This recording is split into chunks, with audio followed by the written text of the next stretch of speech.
Buenas tardes, mi nombre es Giovanni González Castro, provengo de la Universidad Toyancingo del séptimo cuatrimestre de la carrera de Derecho. Les expondré el artículo 20 de la Constitución de los Estados Unidos Mexicanos. Este artículo nos habla sobre el proceso penal, el cual debe de ser de forma acusatoria y oral, y se regirá bajo los principios de publicidad, contradicción, concentración, continuidad e inmediancia. Este artículo va a estar dividido en tres incisos. El inciso A, que es los principios generales. El inciso B, los derechos de toda persona imputada. Y el inciso C, los derechos de la persona ofendida. El inciso A se divide en diversas fracciones, la cual vamos a ir analizando una por una, en la cual en la fracción primera del inciso A nos dice cuál es el objeto del proceso y como tal es esclarecer los hechos. O sea, que a la persona ofendida se le proteja conforme a la ley y a la persona inculpada se le castigue con alguna pena que ya esté establecida dentro de la misma. Y a los daños causados que se les cause una reparación. La fracción segunda nos habla que toda audiencia debe de realizarse ante el juez del juzgado correspondiente y este mismo no puede delegar a otra a su cargo de valorar las pruebas y de que se lleven las audiencias en su ausencia. La fracción tercera nos habla sobre las pruebas, que esta debe de ofrecerse en diligencias o audiencias previas a juicio y estas deben de ser ofrecidas en tiempo y en forma. La fracción cuarta nos va a hablar sobre la oralidad, que el proceso penal debe de ser de forma acusatoria y oral, como bien nos lo establece, para que pueda desarrollarse un proceso conforme a juicio. La fracción quinta nos habla sobre la carga de la prueba. La carga de la prueba nos dice que es valorar a la prueba y asignarle un cierto valor de acuerdo al, al grado de participación que tenga ésta dentro del juicio para esclarecer los hechos. La fracción sexta, nos va a hablar sobre la contradicción y nos dice que ningún juzgador podrá tratar asuntos que estén sujetos a proceso con cualquiera de las partes.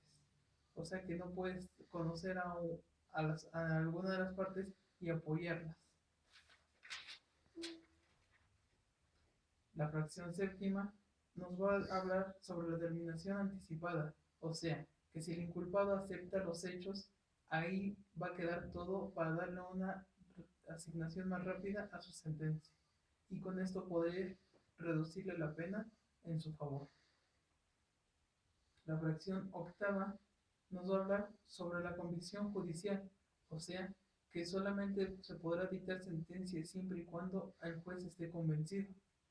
La fracción novena nos va a hablar sobre la nulidad de la prueba, o sea que va a haber pruebas que se van a dar por nulas, o sea que no van a surtir efecto de acuerdo a que no conviene o no estén dentro del conflicto o del delito que se esté cometiendo. Y la fracción décima nos va a hablar sobre los principios previstos de este artículo. Se observarán también las audiencias preliminares al juicio. De aquí nos vamos a lo que es el inciso B, que son los derechos de la persona inculpada. Y cómo este también se va a dividir en fracciones diversas. Y en su fracción primera nos va a hablar sobre la presunción de la inocencia, que es que la persona inculpada va a ser inocente hasta que se demuestre lo contrario conforme a juicios. La fracción segunda nos va a hablar sobre el derecho a que guarde silencio o a que declare en su tiempo de detención. También se le va a hacer del conocimiento de los hechos por el cual está detenido. La fracción tercera nos va a hablar sobre la información que se le puede brindar a la persona inculpada, que es uno de sus derechos primordiales para saber el motivo del cual es la detención y por lo cual se le está acusando. Es información base que se le debe de informar desde un principio para que éste tenga conocimiento pleno de la acción que haya cometido. Nos vamos a la fracción cuarta, que es la recepción de pruebas. Que aquí la persona inculpada puede ofrecer sus pruebas y como también pruebas testimoniales, que son testigos presenciales, auditivos o visuales que le puedan favorecer a defender sus derechos, en el cual él pueda demostrar lo contrario de lo que se le acuse. La fracción quinta nos habla sobre las audiencias públicas. Esto es que se van a llevar audiencias en las cuales el procesado va a defender su inocencia. La fracción sexta nos habla sobre el acceso de registro. ¿Qué es esto? Que el inculpado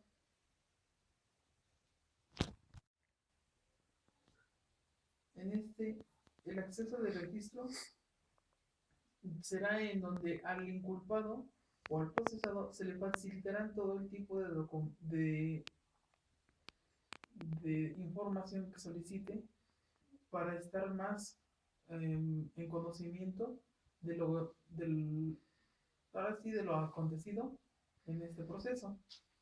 Pasamos a la fracción séptima, que nos va a hablar sobre el plazo de juicio. Ese es el plazo o el tiempo que tiene para que pueda estar detenido, y nos dice que si la pena es mayor a 2 años, va a estar detenido 4 meses. Pero si esta excede el tiempo del que ya se ha indicado, va a hacer a 1 año su detención.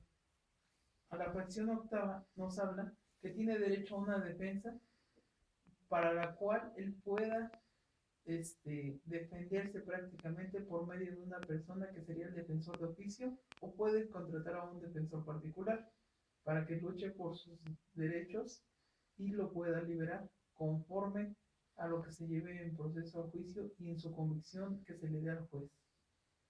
A la fracción novena nos dice que en ningún caso podrá prolongarse la prisión o detención a falta de pago de honorarios. De aquí nos vamos a lo que son los derechos de la persona ofendida, que es el inciso C. Y nos dice que en su fracción primera tiene derecho a la asesoría jurídica, o sea, asesorarse de la forma en que ella pueda hacer valer sus derechos para que se le acusa a la persona, que en este caso sería el inculpado o el procesado, de que le cometió el delito. Y qué es lo que procede, en qué delito cayó, qué es lo que se le cometió a la persona agraviada. En la fracción segunda nos dice que tiene la coadyuvancia del Ministerio Público, o sea, que tienen desde que se inicia su averiguación previa hasta el proceso que se le va a ir dando para un mejor desenvolvimiento. Nos vamos a la fracción tercera y nos dice en esa que tiene derecho a recibir desde la comisión del delito atención médica y psicológica, o sea que desde que ella, la persona agraviada, levanta su denuncia, va a recibir su atención psicológica y médica para ver qué tan dañada se encuentra en ese aspecto y asignarle, si procede o no procede conforme al delito, la acción. La fracción cuarta nos va a hablar sobre la reparación del daño. El daño que se le haya causado, se va a buscar que se le repare de algún modo, ya sea monetaria o que se le recupere el bien de una forma estable. La fracción quinta nos va a hablar sobre la protección, o sea que se le va a dar protección tanto a los testigos como a la persona agraviada.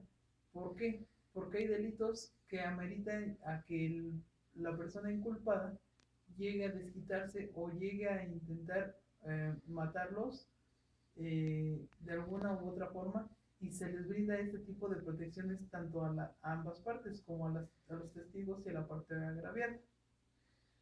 La fracción sexta nos habla sobre las medidas cautelares, que es un derecho que tiene la persona agraviada de pedir que se giren medidas cautelares para su protección y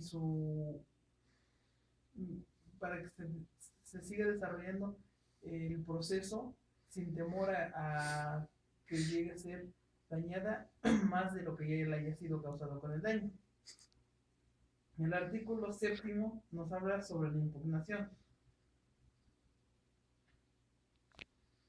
Como les decía, la impugnación es cuando se va a impugnar o se va es un medio en el cual se va a interponer ante la autoridad judicial para cuando ésta omita alguna acción que sea favorable para la reparación del daño. Bueno, eso es todo. Muchas gracias.